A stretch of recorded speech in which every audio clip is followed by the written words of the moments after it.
롤러코스터를 탄 충북 경제.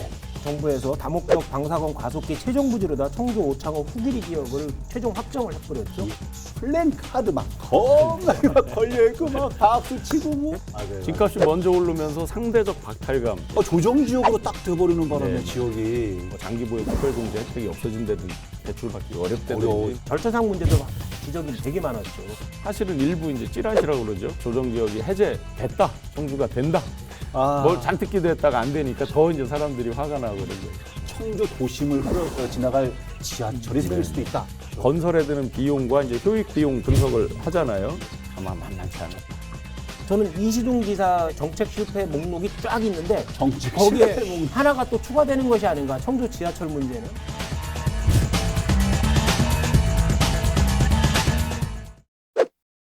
두 번째 주제로 넘어가 보겠습니다. 롤러코스터를 탄 충북 경제 이 부분입니다. 우리 봄에는요, 봄바람은 괜찮았어요. 네. 방사광 가속이 딱 이게 유치되는 그렇죠. 거 아주 그때 괜찮았거든요. 당시의 분위기.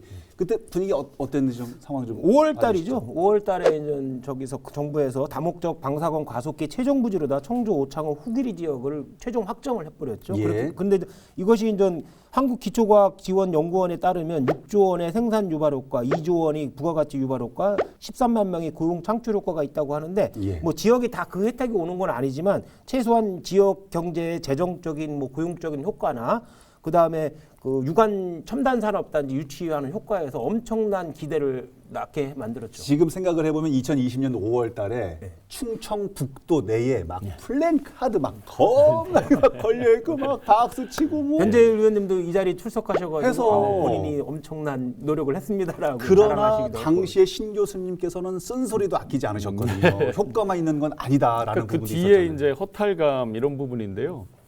결국은 방사선 가속기의 유발 효과는 뒤에 오는 거고 집값이 먼저 올랐죠. 그래서 맞아요, 집값이 먼저 오르면서 상대적 박탈감, 예를 들어 지역별로 보면 오른 편차가 굉장히 크잖아요. 차이가 맞아요. 구별로도 굉장히 차이가 크고 그리고 지금도 조정지역 되고 뭐 여러 가지 있지만 한번 오른 거는 호가는 잘 떨어지지 않죠. 그렇죠, 매매 그렇죠. 거래 건수가 지금 보시면 3분의 1 이하로 떨어졌거든요. 이 거래 건수가. 예. 충북 같은 경우는 4천 건이 거래됐어요. 5월 달 이런 때. 그래서 지금 3분의 1로 떨어져도 호가는 또 안 떨어져요. 그럼 거기서 나오는 어떤 민심의 사람들 간의 격차, 심리적인 이런 부분들. 예. 그다음에 그 진짜 그런 경제적 효과가 지속적으로 나야지 지역 발전이 같이 골고루 퍼지면서 그렇죠. 여러 효과가 나오는데 그렇죠. 일시적으로 반착해도 안 되잖아요. 예. 이런 후유증을 제가 지적했던 거죠. 아니 이게 예. 어떤 연구원이나 이런 데서 어떤 사업이 유치가 되면 엄청난 경제적 효과 몇 조 원대 막 부풀리게 하잖아요. 근데 뭐 최소한의 결과는 입증시켜 준 것 같아요. 부동산 경기가 상승함으로써 지역에 엄청난 경제적 효과를 나타내는 거는 맞는 것 같아요. 도에서는 별도의 부서를 마련해서 방사선 가속기가 안전하게 지역에 안착될 수 있도록 네네. 예, 이렇게 뭐 이제 해 나간다는 뭐 이제 이런 부분도 좀 계획을 세워놓고 있는데 봄바람은 좋았거든요. 봄바람은 좋았는데 이 봄바람이 찬바람이 되더니 된소리로 끝나는 조정지역으로 딱 돼버리는 바람에 네네. 지역이 지난 이제 6.17 대책하고 7.10 대책이라고 이제 두 번의 큰 대책이 있었죠. 그거에 이어서 전격적으로 갑자기 이제 우리 청주가 조정 지역에 해당이 됐잖아요. 지정이 됐잖아요. 네. 조정 지역이 되면서 예를 들어서 뭐 장기 보유 특별 공제 혜택이 없어진다든지 네네. 또 LTV가 상향 적용돼서 대출 받기 어렵다든지 어려워지고. 뭐 여러 가지 이제 불이익들이 많이 생기면서 부동산 그 심리가 급 냉각이 됐죠. 이게 뭐 그 예. 내용적으로 충북을 뭐 부동산 조정 지역으로 지정하는 것이 맞냐 틀리냐 논란도 엄청 많이 있었지만 절차상 문제도 지적이 되게 많았죠. 하루 만에 이제 국토부에서 발표 하루 전에 충북도에 이제 문의를 했죠. 지정 대상에 포함시키는 게 맞냐라고 할 때 충북도에서 지정 필요성이 있다라고 답변을 했기 때문에 국토부에서는 당연히 뭐 이걸로 뭐 그대로 스트레이트로 결정되는 건 아니지만 이걸 반영을 해서 청주 지역을 포함시켰는데 황당한 거는 국토부가 발표 하루 전에 해당 지자체에 문의한다는 것도 황당하지만 예. 충북도에서 단 하루 만에 전문가들이나 뭐 언론이나 이런 사람들 시민들 의견을 듣지도 않고 지정해도 뭐 괜찮다 이런 식으로 답변했다는 것이 정말 너무나 시에서도 거의 모르고 있었다는 거 그렇죠. 아니에요. 당시에 조정 지역으로 선정이 되는 바람에 이걸 지금 해제를 해달라고 신청을 했는데도 이게 안 받아들여졌잖아요. 뭐냐면 이제 지금까지도 후유증이. 네, 이게 청주시에서 지난번에 신청 해제 건의를 할 때 굉장히 신중하게 한 거죠. 한 번 탈락이 되면 6개월을 또 가야 되거든요. 그러니까 6개월 걸려야 되니까. 6개월 단위로 이렇게 가다 보니까 그래서 이번에는 꼭 하려고 사실은 일부 이제 찌라시라고 그러죠. 일부 그 카톡이나 이런데 조정 지역이 해제됐다, 청주가 된다 하고 이제 다 돌았어요. 꽤 많이 돌았어요. 그래서 사람들 심리가 이제 또 폭발 막 이렇게 임계점에 와 있었죠. 다시 이제 막 기대를 가지고 막 청약 광풍이 일어날 거다 등등 했는데 이번에 이제 안성이라든지 몇 군데, 4군데 정도가 해제가 인천도 됐는데 해제됐고, 그렇죠. 저희 청주는 포함되지 않았어요. 청주시에서 신청을 할 때 그래도 꽤 기대를 갖고 했던 거는 물가 상승률보다 집값 상승률이 낮으면 지속적으로 3개월 분기별로 해서 낮으면 그래도 그게 이제 하나의 기준이 되는데 0.24, 0.22니까 더 낮았단 말이에요. 네. 물가보다 집값 상승률이 낮았으니까 당연히 포함될 수 있을 걸로 봤는데 해제 지역에. 예. 근데 정부에서는 아마 그걸 본 것 같아요. 풍선 효과, 인접 지역이 같이 막 지금 들썩들썩 하잖아요. 대전이나 세종이나 천안이나 막 이런 효과들 때문에 저희만 해제해 줄 수 없는 게 있었지 않았을까. 지금 이제 이런 상황이면 6개월이 지나야지만 다시 해제 신청을 할 수 있는데 네네. 그마저도 청신호일지 적신호일지 지금 적신호가 켜진 게 뭐냐면 어려운. 요번에 그 발표를 하면서 새로 추가된 지역이 있어요. 네. 천안과 공주 일부 지역도 포함이 됐기 때문에 6개월 뒤도 난망하죠. 6개월 뒤 더 해제 어려울 제한이라는 건 상황이다. 난망하죠. 그래서 만약에 6개월 후에 한다 그러면 굉장히 전략적으로 접근해야 될 것 같아요. 우리가 청주 전체가 지정이 됐잖아요. 사실상 그렇죠. 저 옥산이나 이렇게 이 구 청원 지역 일부를 빼고. 근데 이제 해제할 때 건의할 때도 전체를 하면 좀 어려울 것 같아요.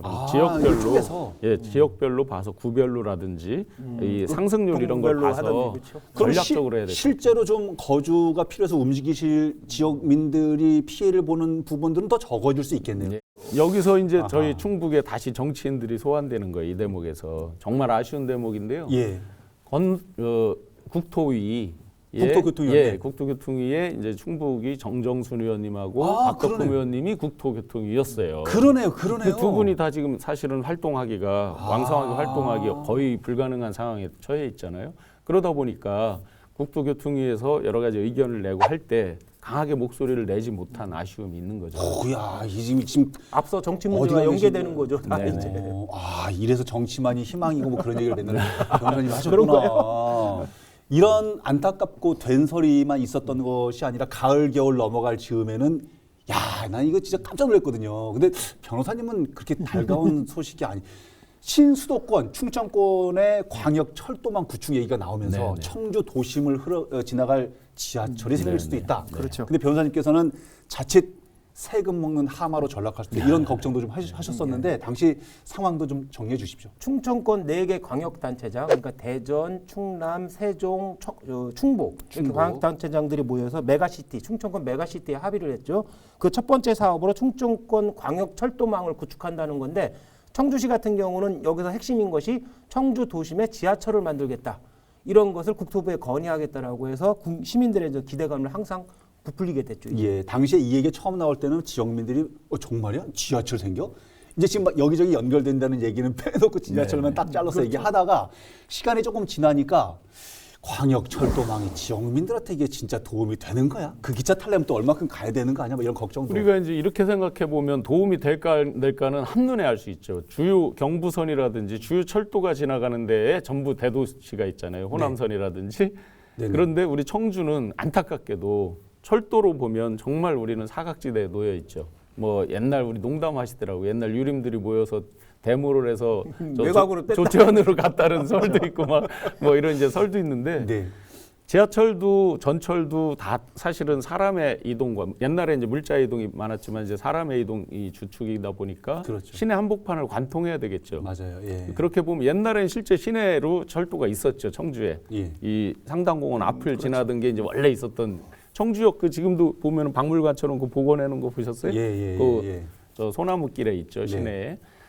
그래서 시내를 관통해야 되는데 지금 이제 지상으로 갈 수는 없을 거고 그래 대체적인 노선까지 나왔죠. 오송을 지나서 우리 T자 노선 상당공원 앞에 맞아요. 예. 거기에서 지하 노선으로 해서 이제 청주공항까지 간다는 건데 여기서 우려도 또 있어요. 뭐냐면 우리가 지금 생각하는 건 충청권 생활 경제 광역화잖아요. 맞습니다. 예. 그런데 이제 공항까지 연결된다는 얘기는 서울에서 내려오는 게 또 공항까지 연결되잖아요. 그렇죠. 그럼 우리가 생활권이 이걸 타고 세종 대전으로 갈 거냐, 그걸 타고 서울 갈 서울로 거냐. 갈 거냐.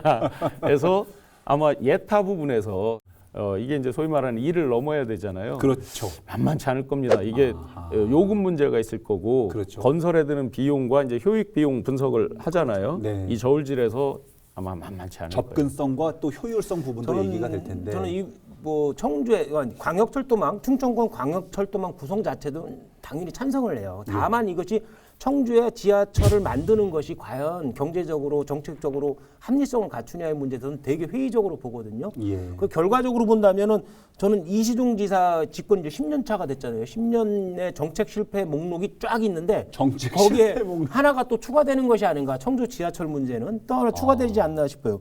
강호축 얘기할 때 계속 왜 그 얘기 드렸잖아요. 스루 지나가는 거로는 우리는 의미가 없다. 의미가 없다. 그 예를 들어 지나가도 시내 한복판으로 지나가야 우리라도 또 쉽게 타고 가고 그러죠. 그러니까. 그걸 타기 위해서 저 청주역이나 새로 생긴다는 북청주역이나 뭐 등등을 가서 탈 사람은 별로 없을 거란 말이에요.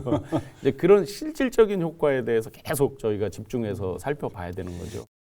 알겠습니다. 지역 경제 분야에 혹시 짚으실 남은 게 있다면? 그러니까 저는 지역 경제 요소로다가 청주 버스 준공영제를 시행 합의했다는 점을 또 얘기하고 싶어요. 이제 시작이 되는 거죠. 그렇죠. 네. 6월 달인가 그때 이전 그 합의가 됐잖아요. 준공영제 시행하기로 해서 타 지역 같은 경우는 보존 비용, 버스 회사에 때 보존하는 비용이 너무 과다하게 계속 증가하는 그 실패 사례가 많았기 때문에 이걸 감안해서 별도 기구를 선정해서 만들어서 그 기구에서 운송비나 원가나 이거 산정을 하고 배분도 하겠다라고 했기 때문에 대응책을 마련해서 이게 이제 올해 이제 본격적으로 시행이 되는데 향후에도 이 논란은 계속 있을 것 같아요. 원가 산정이 적정하냐, 그 다음에 그 타 분야에 어떤 영향을 미칠 것인가, 예. 그 다음에 그 버스 회사들이 도덕적 해이 이런 것을 어떻게 예방할 것인가 이런 문제가 이제 올해부터 본격적으로 이제 논의가 시작이 되겠죠. 자, 2020년 지난주에 이어서 총정리 연말 특집으로 이번 시간에는 정치, 경제 분야 짚어봤습니다. 끝내기 한 판으로 오늘 시간 정리해 보시죠. 변호사님. 최근에 뭐 우리 뭐 김 아나운서나 우리 신 교수님도 당연히 아시겠지만 우리 정치가 너무 자기 주장이나 자기 이익만 내세우면서 상대방 말이나 주장에 대해서 귀를 막고 있잖아요. 예. 근데 제갈량 삼국지에 나오는 제갈량이 정치의 근간은 이거라고 말했어요. 정치의 근간은 집사광익이라고 말을 했는데 집사광익. 여러 사람 의견을 듣고선 이로움을 널리 확대한다. 이 집사광익이 정치의 근간이라는데 새해 우리나라 정치가 정말 집사광익하는 이런 자세를 좀 보였으면 싶습니다. 지금 그 대학 교수들이 꼽은 사자성어가 아시탑이라는 거 아니에요. 이거는 우리 얼핏 들으면 사자성어 옛날부터 있던 것 같지만 예. 신조어입니다. 이게 만든 겁니다. 아시탑이 나는 옳고 남은 그르다. 제가 한글로 제가 풀어봤어요. 내로남불이죠. 내로남불. 제가 이제 초반에 말씀드린 거랑 비슷한 네네, 거. 한자로 만든 내로남불. 거죠. 그러네요. 그리고 후한무치 서로 후한무치하다고 손가락질을 하죠. 예. 예? 제가 한글로 풀어봤습니다. 고얀 놈들이죠. 서로 고얀 놈들하고 서로 싸우다가 시작부터 끝까지. 그런 상황이. 그리고 첩첩 산중 1, 2, 3위일 거예요. 예. 그 산 넘어 산으로 더 자꾸 쌓여만 가요. 갈등도 쌓여만 가고 좀 이제 아시타비를 버리고 예. 정말 화합하고 이 코로나로도 힘든데 네. 서로 갈등을 좀 넘어서 화합하고 아까 집사 광익할 수 있는 네. 어떤 그런 대한민국 그런 충북이 되기를 소망합니다. 지난주인가 지지난주인가 그 말씀하실 때 교수님께서 뭐 추운 갈등 막 얘기하시고 그럴 때 그 안에 국민은 있느냐 이 말씀 굉장히 내리에 많이 남아 있는데 지금 말씀 중에도 국민이 중간에 좀 있었으면 좋겠다는 생각을 자꾸 국민 그러지 마요. 왜요? 저 국민의 힘 얘기하는 거 그리고 별로 백성으로 바꿀까요? 저희는 시청자 여러분들이 궁금해하시는 지역 여러 가지 현안 또 속 시원하게 분석해 보고 대안도 제시해 볼 수 있도록 앞으로 더 열심히 노력하겠습니다. 다음 주에는 또 어떤 주제로 라이벌의 불꽃 토크가 펼쳐지게 될지 여러분 기대해 주시기 바랍니다. 다음 주에도 한판 합시다. 리얼톡 한판!